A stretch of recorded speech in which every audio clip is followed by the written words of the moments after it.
आपकी आने वाली नस्लें गुलाम हो रही हो, अगर आपकी आने वाली पीढ़ी खराब हो रही हो, तो आपको उस दल से इस्तीफा दे देना चाहिए जिस दल में आपकी बात सुनी न जाती हो कि आरक्षण को मिटाने वाले और संविधान की तरफ देखने वाले उत्तर प्रदेश के चुनाव में नस्त नाबूद हो गए। हमारे इतिहास को मिटाने का भी प्रयास शुरू हो गया है। देश तब तक गुलाम नहीं हो सकता जब तक देश गरीब नहीं होगा और देश अशिक्षित नहीं होगा। सबसे बड़ा साधन था सरकारी नौकरी, उसको भी ये खत्म करना चाहते हैं। बिहार का चुनाव खत्म, मध्य प्रदेश का आरक्षण खत्म। कि लोगों ने गोली और बारूद के सामने घुटना नहीं टेका, बल्कि पार्लियामेंट की तरफ बाबा साहब को मानने वालों को भेजने का काम किया था। ये जाति के विधायक नहीं थे, ये सिद्धांत के विधायक थे, ये जाति के सांसद नहीं थे, ये एक संघर्ष के सांसद थे। इतिहास भी खतरे में है, संतानें भी खतरे में है, संविधान भी खतरे में है, आने वाली पीढ़ी के सामने खतरे मंडरा रहे हैं। आरक्षण खत्म की कगार पर है। और खास तौर से मंच पर जो हमारे अतिथि हैं, इनको भी मैं धन्यवाद देता हूं कि आपने अपना कीमती समय निकालकर जो समाज को आगे ले जाने का प्रयास करने वाले लोग हैं, उनमें आपने अपने विचारों को शामिल करने के लिए अपनी उपस्थिति दर्ज कराई। इसके लिए मैं आपका आभार प्रकट करता हूं। मैं बहुत लंबी बात आज नहीं करूंगा, इसलिए कि अगर आपको चिंता नहीं होती तो आप इस अभियान की शुरुआत नहीं करते। तो मैं जहां तक समझता हूं कि आपकी चिंता ही आधा काम की समाप्ति है। अगर आपको चिंता नहीं होती तो निश्चित रूप से इस बात पर लंबी चर्चा करनी पड़ती, लेकिन चूंकि आपको चिंता है हक अधिकार की, आपको चिंता है सम्मान की, आपको चिंता है उस देश की जिस देश को हमारे महापुरुषों ने मेहनत करके बनाया है। हम उस हमारा शानदार इतिहास है। हम बहुजन समाज में पैदा हुए, उन संतों गुरुओं का सम्मान करते हुए, उनको श्रद्धांजलि अर्पित करते हुए आज आपको धन्यवाद देता हूं कि आपको चिंता है कि जो हमारे महापुरुषों ने सपना देखा था, जो हमारे महापुरुषों ने इच्छा जाहिर की थी, आज उस पर हमले हो रहे हैं। आज चुनौतियां सामने हैं, चुनौतियां कई प्रकार की हैं।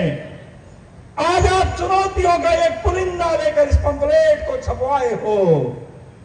इस पंपलेट में आपने कई चुनौतियां लिखी है, लेकिन मैं जहां तक समझता हूं इससे भी बड़ी चुनौतियां आज आपके सामने हैं। जाति जनगणना क्यों कराएंगे दुश्मन जाति के लोग? जिस दिन आपको पता चल जाएगा कि आपकी संख्या इस देश के अंदर 90% है, उस दिन आप प्रधान से लेकर प्रधानमंत्री की कुर्सी पर बैठोगे। इसलिए वो जाति गणना नहीं कराना चाहते हैं। साथियों, मानते किससे हो? कौन कराएगा ये काम? किससे मांगते हो जो आपको देना नहीं चाहता, जबकि आपके हाथ में ताकत है कि आप जब चाहो देने वाले को बना सकते हो।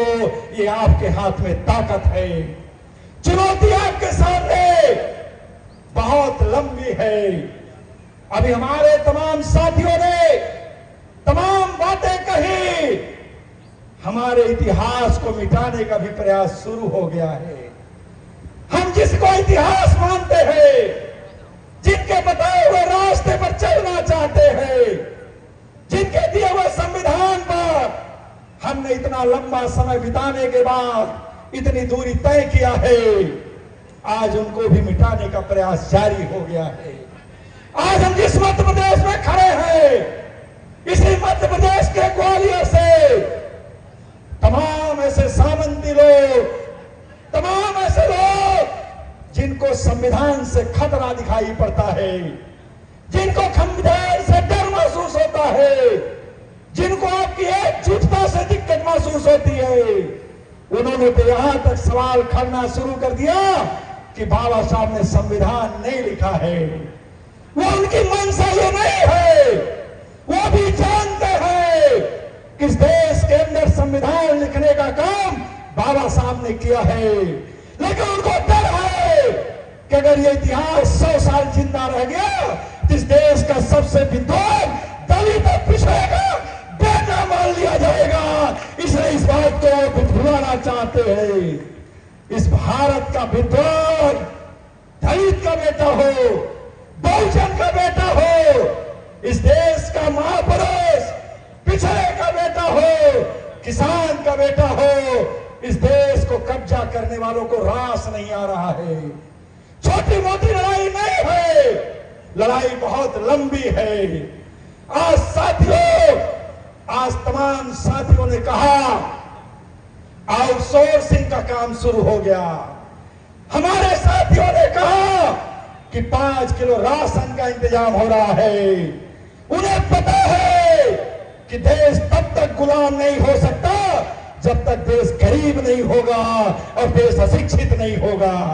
इसलिए देश से शिक्षा को खत्म करना चाहते हैं और जो आपकी आर्थिक ताकत का सबसे बड़ा साधन था सरकारी नौकरी, उसको भी ये खत्म करना चाहते हैं, क्योंकि वो इस देश के अंदर अपनी उस पुरानी सत्ता को लाना चाहते हैं जो हजारों साल पुरानी सत्ता हुआ करती थी।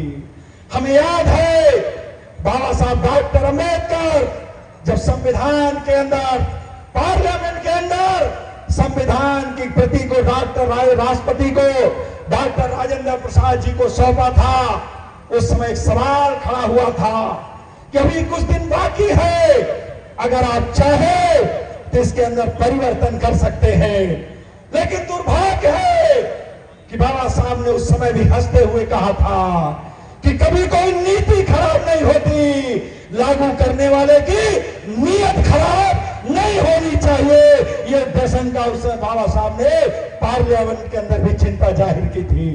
मैं आज साथियों बड़े गंभीरता के साथ कहना चाहता हूं कि साथियों, जिस लड़ाई को लेकर आप आगे बढ़े हो, ये बहुत पहले बढ़ जाना चाहिए था, इसकी शुरुआत बहुत पहले हो जानी चाहिए थी, लेकिन देर हुआ, कोई बात नहीं, लेकिन अब बिना देर किए हुए इस लड़ाई को आगे बढ़ा दिया जाना चाहिए। इसमें मैं आपका समर्थन करता हूं, आपका मैं सहयोग करने का वादा करता हूं। मैं साथियों, हम जब मध्य प्रदेश आते हैं तो मध्य प्रदेश के लोग कहते हैं हमें 27 चाहिए। मध्य प्रदेश के लोग कहते हैं कौन ऐसा व्यक्ति है जिसके नेतृत्व में हमें चलना चाहिए। मध्य प्रदेश के लोग कहते हैं आज आप आजादी कितना लंबा समय बीत जाने के बाद आप ये भी नहीं जान पाए कि आपको देने वाला कौन है, दे कौन सकता है। हम भी उत्तर प्रदेश से चल कर आते हैं, हमने 27% आरक्षण लागू कराया, हमने 27% आरक्षण लिया। और एक खूबसूरती बताना चाहता हूं कि अगर आपका शानदार इतिहास नहीं होता, सदैव मुलायम सिंह जी पिछड़े वर्ग में पैदा नहीं होते, तो शायद एक बड़ा काम उत्तर प्रदेश में नहीं हो सकता था। उन्होंने क्यों किया? क्योंकि पिछड़े वर्ग के बेटे थे। उत्तर प्रदेश में 27% आरक्षण हमें मिल गया। हमारा बेटा गांव से पढ़कर जाता था, नगर पालिका से पढ़कर जाता था, प्राइमरी से पढ़कर जाता था, आरक्षण तो मिल गया लेकिन अंग्रेजी में फेल हो जाता था। सत्येंद्र नेताजी ने सरकार उत्तर प्रदेश के अंदर थे, हमारे पिछड़े वर्ग के लोगों ने नेताजी से निवेदन किया कि अंग्रेजी की अनिवार्यता खत्म कर दी जाए, तब गांव का बेटा आईएएस और पीसीएस बनेगा। और श्रद्धेय नेताजी ने उत्तर प्रदेश के अंदर अंग्रेजी की अनिवार्यता खत्म कर दिया, आईएएस और पीसीएस की लाइन लगाने का काम उत्तर प्रदेश की धरती पर करने का काम किया। इतना ही नहीं, एक चुनौती और थी हमारे सामने। हमारे बच्चे इलाहाबाद विश्वविद्यालय में नहीं पढ़ पाते थे, बीएचयू में दाखिला नहीं पाते थे। आज आजादी के इतना लंबा समय बीत जाने के बाद हर प्रदेशों में आरक्षण होगा, लेकिन उत्तर प्रदेश के शिक्षण संस्थानों में भी 27% आरक्षण का इंतजाम श्रद्धेय मुलायम सिंह जी ने किया था। वो क्यों किया था? क्योंकि उनको पिछड़े वर्ग का दर्द पता था। वो गांव से निकल कर आते थे, इसलिए उन्होंने ये फैसला लेने का काम किया था। लेकिन आज इसी उत्तर प्रदेश के अंदर मैं किसी राजनीतिक दल की बात नहीं करूंगा, क्योंकि हमारे समाज के पिछड़े वर्ग के लोग सभी दलों में काम करते हैं। लेकिन उनसे एक निवेदन जरूर करूंगा कि अगर आपकी आने वाली नस्लें गुलाम हो रही हो, अगर आपकी आने वाली पीढ़ी खराब हो रही हो, तो आपको उस दल से इस्तीफा दे देना चाहिए जिस दल में आपकी बात सुनी न जाती हो। इस बात की मांग इस मंच के माध्यम से करना चाहता हूं। अभी बिहार का चुनाव था, इसी मध्य प्रदेश से आवाज उठी कि हम 27% आरक्षण देंगे। मैंने अभी पहले कहा, बात नीति की नहीं है, बात नियत की है। बिहार का चुनाव खत्म, मध्य प्रदेश का आरक्षण खत्म। ऐसे काम चलने वाला नहीं है। काम तो तब चलेगा कि बात बढ़े, तो बात पूरी होनी चाहिए। अगर बात पूरी नहीं होती तो बात की शुरुआत नहीं होनी चाहिए। केवल राजनीति के लिए आजादी के इतना लंबा समय बीत जाने के बाद साथियों एक बात अपील करूंगा, अगर आप वास्तव में यहां मन बनाकर आए हो कि हमको पिछड़े वर्ग के अधिकार के लिए लड़ना है, तो एक और निवेदन करूंगा कि जब उत्तर प्रदेश का चुनाव हो, बिहार का चुनाव हो, मध्य प्रदेश का चुनाव हो, तो ये बात नहीं होनी चाहिए कि कौन जीतेगा कौन हारेगा। बात यह होनी चाहिए कौन आपके हक के लिए लड़ेगा और कौन आपके दुश्मन के साथ खड़ा होगा। बात इसकी होनी चाहिए। लेकिन आप ये काम नहीं कर पाते हो। तब तक नहीं हो पाएगा जब तक आप सिद्धांत की बात नहीं करोगे, जब तक नहीं हो पाएगा जब तक आप सामाजिक संगठन की बात नहीं करोगे। ये बात मुझे कहने में कोई दो राय नहीं है कि इस देश को आजाद हुए लंबा समय बीत गया, संविधान को लागू हुए लंबा समय बीत गया। आखिरकार ऐसा कौन सा कारण था किसी रीवा की धरती पर जब पार्लियामेंट का रिजल्ट आता था तो पिछड़े दलित का बेटा बाबा साहब को मानने वाला, संविधान को मानने वाला पार्लियामेंट की तरफ जाता था। कौन ऐसी बात रीवा के अंदर हो गई? कहां चली गई आपकी जागरूकता? सिर्फ इसका कारण है कि आपने सिद्धांत को नहीं, आपने भी जातियों को मानने का काम शुरू कर दिया है। जब तक इसमें आप बटे रहोगे, आज हम लोग उत्तर प्रदेश से चलकर आते हैं, हम तो आभार प्रकट करते हैं उत्तर प्रदेश की धरती पर माननीय कांशीराम साहब का, हम आभार प्रकट करते हैं श्रद्धेय मुलायम सिंह यादव का, हम आभार प्रकट करते हैं सुशल राम स्वरूप वर्मा जी का, हम आभार प्रकट करते हैं डॉक्टर सोनेलाल पटेल जी का, हम आभार प्रकट करते हैं उन तमाम बहुजन समाज में पैदा हुए लोगों का, और आज आभार प्रकट करते हैं साथियों हम आपके पड़ोस के रहने वाले हैं। हम उत्तर प्रदेश की उस धरती से विधायक बन के जाते हैं। मुझे याद है हम इंटर के विद्यार्थी थे, यहाँ तमाम ऐसे साथी बैठे हैं जिनको मैं नाम से भी जानता हूं, चेहरे से भी जानता हूं। इसी बहुजन समाज की इसी रीवा की धरती पर एक वक्त मैं आया करता था तो मुझे लोगों ने मनगवा भेजने का काम किया था। मैं 11th का विद्यार्थी था, मैं मनगवा चुनाव में गया था, वहां लोग गोली और बारूद से चुनाव लड़ते थे, लेकिन मैं नमन करता हूं इस रीवा की धरती को कि लोगों ने गोली और बारूद के सामने घुटना नहीं टेका, बल्कि पार्लियामेंट की तरफ बाबा साहब को मानने वालों को भेजने का काम किया था। ये क्षमता आपके अंदर है।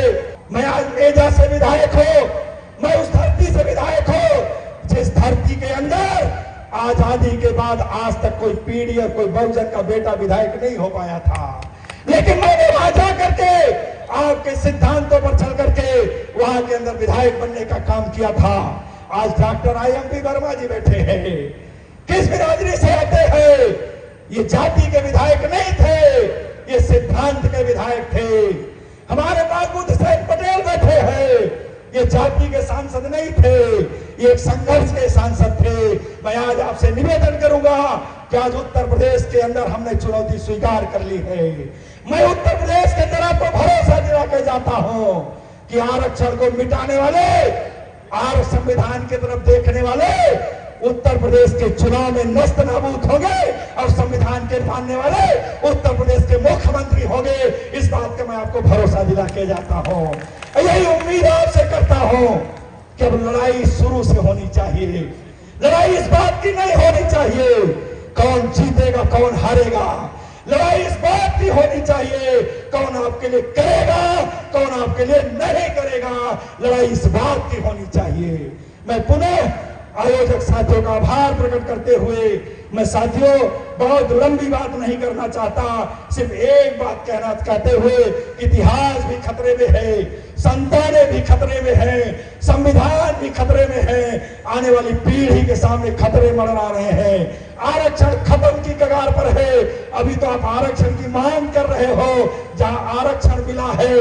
अगर आपने भी वहां पर गलती करने का काम किया तो वही हालत वहां की भी होगी जो आपके मध्य प्रदेश की है। साथियों आपने बिहार में क्या देखा, बड़ी खुशी हुई होगी। मैं भी पिछड़े वर्ग से आता हूं, किसी समाज से आता हूं। आपको महाराष्ट्र से सीख नहीं मिली, आप बिहार में फंस गए, बिहार से सीख नहीं मिली, अब मध्य प्रदेश फंसे हो। वक्त आने दो, अगर यही हाल आपकी रही तो आपको अपनी जमीन नजर नहीं आएगी। इसलिए निवेदन करूंगा कि जो आपने अभियान चलाया है इसको बंद नहीं करिएगा, इसको धार देने का काम करिएगा। प्रदेश में नहीं देश के अंदर अपने बेटे को कुर्सी पर बैठाने का संकल्प लीजिएगा। इस निवेदन के साथ चूंकि अगर आपको रास्ता न दिखाई पड़े तो मैं एक बात कहते हुए अपनी बात खत्म करूंगा कि देश के अंदर हमने बड़े राजनीतिक घराने देखे हैं। हमारे आदरणीय अध्यक्ष जी चले गए, आदरणीय अध्यक्ष जी ने मध्य प्रदेश के मुख्यमंत्री की चर्चा किया और 4 मुख्यमंत्रियों की चर्चा किया। हम भी उत्तर प्रदेश से चलकर आते हैं। मैं उस पर कोई चर्चा नहीं करना चाहता, लेकिन इतना जरूर कहना चाहता हूं अपने नेता आदरणीय अखिलेश यादव जी का उत्तर प्रदेश का होने के नाते आभार प्रकट करता हूं कि आज देश के अंदर लड़कर उन्होंने तीसरी शक्ति बनाने का काम किया है और तीसरी पार्टी बनाने का काम किया है। इन लड़ने में क्षमता होती है। इसलिए मैं आपसे कहूंगा कि डरने की जरूरत नहीं है, झुकने की जरूरत नहीं है। ये जो मांग आपकी है तब तक नहीं पूरी हो सकती जब तक देने वाला आपका नहीं होगा, देने वाले आपके बीच के नहीं होंगे। और अगर आप वास्तव में इसको चाहते हो तो हार जीत की परवाह छोड़कर मध्य प्रदेश में अपने बेटे को आगे बढ़ाओ, सिद्धांत को आगे बढ़ाओ, विचारधारा को आगे बढ़ाओ। मैं दावे के साथ कहना चाहता हूं उत्तर ही प्रदेश ही नहीं पूरे देश को देने का काम करेंगे। आप सबका धन्यवाद, आप सबने सुनने का मौका दिया। पुनः आप सबका आभार प्रकट करते हुए बहुत बहुत धन्यवाद। जय भीम, जय भारत, जय संविधान। दस्तक की आपसे गुजारिश है कि अगर इसको बचाना चाहते हैं तो नेशनल दस्तक को सब्सक्राइब करने के लिए रेड कलर के सब्सक्राइब बटन को दबाएं, फिर बेल आइकन की घंटी दबाएं। नेशनल दस्तक को बचाने के लिए बहुत जरूरी है कि हर खबर को शेयर करें, लाइक करें, कमेंट जरूर करें।